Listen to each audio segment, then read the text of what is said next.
Amalawi nkhani pano anyway uyu ndi Luka kakoka chakoko makaya whatsoever wafosa funso limodzi komano funso limodzi lolo likukhuza ndi chimachini chikutchuka kuti chogwirira anthu cha spy chopangira chanchani machina amenewa anyway tiyang'ane ku The Investigator magazine amenewawa atafufuza bwinobwino akuti machiniwa ndiona kuti amachidwa kuti Pegasus.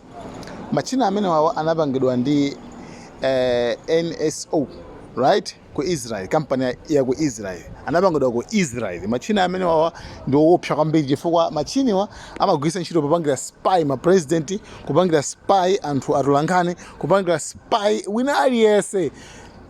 Anthu andale ma businessmen akulu amapanga spy kudzera ndi kugwisa ntchito machina amenewawa ochita kuti Pegasus. Machiniwa ndithu ndi amphamvu ona kuti olofoni yako iweyo atha kuyatsa kamera iweyo tikulibe koma iwo atha kuyatsa foni yakoyo kuyatsa kamera kuyatsa location kuyatsa kumene kulikonse kumene uliko ndi machini opsa ndithu ndi anyway sitikudziwa bwinobwino kuti machini agulidwa kapena sanagulidwe kapena zatani information imene tilibe komabe ndi zimene amazipanga explain Daud Suleiman kuti imakutima kuti kuli machina awawa ndi anyway ndi mkulu yuyu akuti ali ndi funso limodzi pa nkhani yokhuza ndi machina amenewa. Guys, thank you so much. Tingumvera kuti funso lake likuti banje.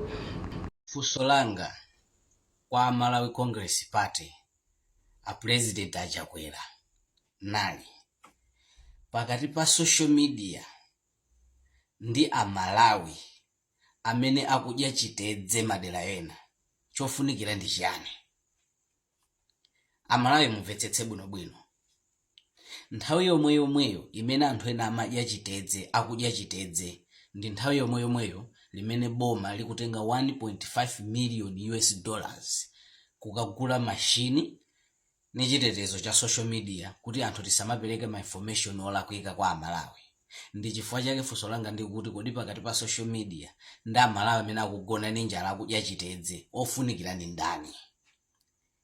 Ndifuna ndikufunseni a president achakwera pakati pa social media ndi anthu amene akusowa mankhwala mu zipatala zathu ofunikira ndi ndani? Poyambirira ofunikira ndi chani ndani?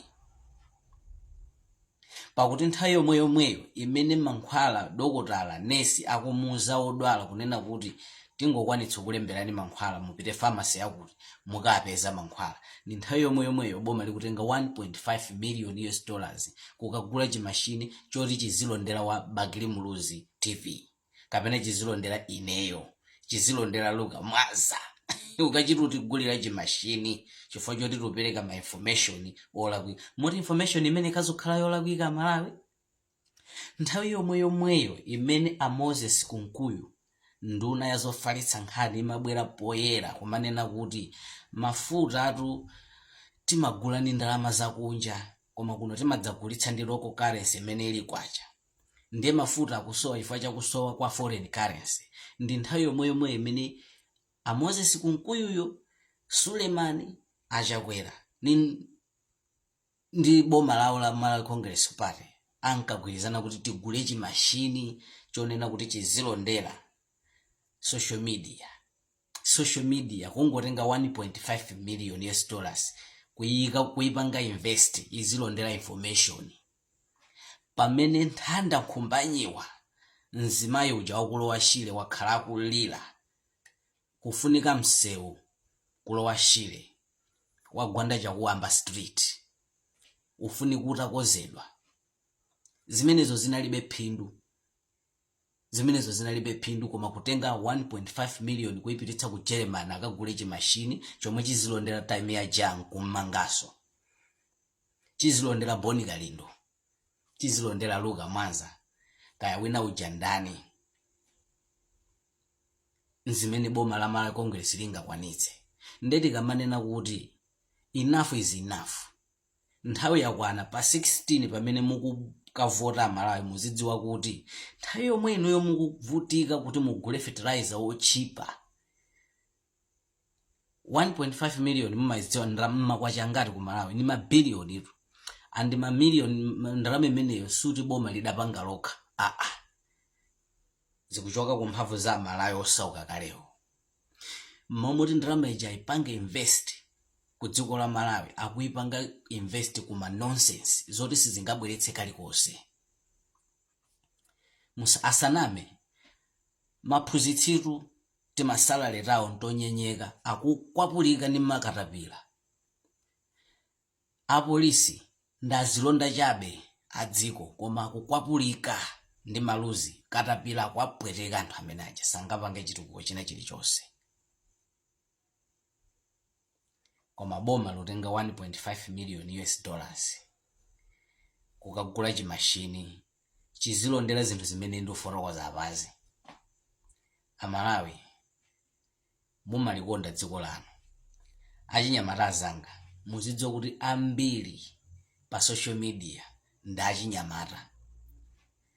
Mumamudziwa mayimba mbande kudzera mu nzeru zake akusamalira nkhalamba anthu achikulire ambiri kuchokera mu nzeru zake ndi support ya anthu ena Amalawi achikondi. Munamva boma likupangapo kena kalikonse nthawi yomweyo imene nkhalamba zija zikusowa mtendere nkuchitothandizidwa ndi mtsikana wa zaka zosakwananso 30 zomwe mpamene boma likutenga 1.5 million kukagula chimashini choti chizilondera social media. Amalawi mukakhala muziganiza dziko lathu tikuyenera tilikonde. Ndiye muzitha kuona kuti kuboma la Congress Party alibe nazo ntchito kuti Amalawi mukuvutika bwanji, kodi zinthu zakwera bwanji, kodi moyo panopo kuwawa bwanji, koposaposa atagula chimashini chonena kuti chizilondera ineyo kapena Bakili Muluzi TV. Ndeti kapereka ma information olakwika atimange muchanchitira tamia ja mumasuleni mtsikana uja manena chilungamo mashini mudagula pamene Amalawi akuvutika. Pamene munkane kuti mafuta mumagula ni forex mesani nthawi mwemwe mapanga budget yokagula chimashini icho. Sindikudziwa kuti Atosa Alliance akamati boma ndilo mweli akutamira chani. Ulendo uno nde kulibetu kati mwatengera chimashini icho kuti chizidza panga cut off ma information opereka kuti kuno kuberedwa mavoti kulibe zimenezo. Amalawi mwava mbebe. Amalawi inu munaona bwanji 2020 muona ngati a DPP anaothera inu sokasi muothera. Dziwani kuti muyezo mene ungayezere zako iweso tikuyezera omwewo. Amalawi wake ndifeyo siti kusintha machitidwe athu ndiye mukutidziwa. Musone ngati kuti phunziro limene a DPP analione inu simungalione. Inu ndiye mulione mowawa kwa basi ndipo inu muliva kuwawa. Kulibe ukusekererani. Pano patsopano tizipanga kampeni yonena kuti inu muchoke mboma. Chifukwa simungatenge 1.5 million Amalawi kudya chitedze. Nthanda mkhombanyi wawo khala kulira daily kuti kufunika msewu. Mankhwala mzipatala akusowa. Fertilizer weni akuvuta kuti Amalawi alime. Komanso mafuta akusowa paliponse nkumana makuti forex ikuvuta. Inu forex mutayika kuti ase tigule chimashini choti chizilondera agalo amenewo. Ndiye kodi chimene tipindule Amalawi ku chimashini chimenecho ndi chani? Chizipanga mankhwala mzipatala chimashinicho? Chizibweretsa chakudya anthu asiya kudya chitedze?